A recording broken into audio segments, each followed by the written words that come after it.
So, yeah. Thank you so much, guys, for joining. So today we're about to talk about the stay-at-home moms and the housewife. But before we go into that, I've got a question for you guys, and hopefully you can help me.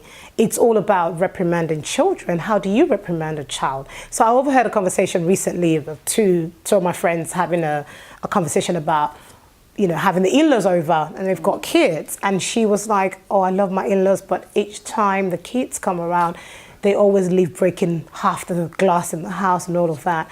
And she finds it really hard to kind of tell them to stop doing certain things or playing rough.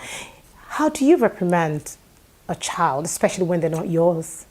I think when it comes to reprimanding, I would assume that you're doing that for the child's own good. Mm-hmm. So if you're coming from a place of love and obviously you're not doing it just because you just want to be funny, I mean, it should be okay.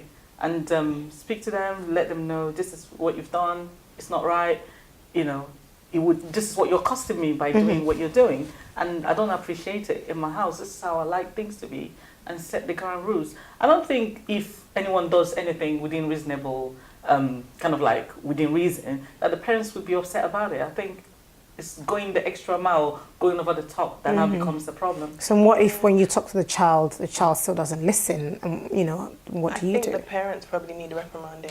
I actually do, because if the child isn't listening and they come to your house and they're breaking things, that parent needs to deal with the child. So I think I'd speak to both the child and the parent.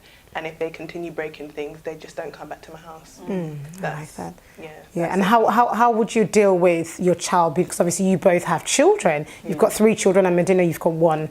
And how would you feel if your child came home and told you that they were, you know, one of my aunties told me off or something? How would that make you feel, and what would you do? First of all, I would like to find out what's happened. Like, and would you find that out from her, from your child, or from the aunt? I would speak to my child first before I speak to the... And if I found out that they've actually done something wrong, obviously, I would, like, I have had situations where that has happened, and my children are like, oh, so-and-so said this to me because I've done this and whatever. I'm like, do you know what? You're lucky we're in England. If it was in Nigeria, they would probably knock you out. So, do you understand what I mean? I don't condone evil, and I don't condone bad behavior. And I believe that it takes more than just me to raise my child. If anybody, like, I've had a situation whereby a friend of mine saw my son coming home with his friend, and they went to the corner shop. He's not allowed to do that. So my friend saw him. I'm like, oh, thank you very much for telling me. Like, in this kind of town where we are, or the country where we are, people kind of like see a child going bad and they don't say anything. And that's why people, you know, children get out of hand. So I like the fact that it's not just me who's looking out for my child. I've got like a whole kind of village, a whole kind of like clan, you know, trying to bring up my child. So I would never say, oh, don't talk to my child if you see my child. I'll tell you, if you see my child doing something wrong, tell them off and I will back you up.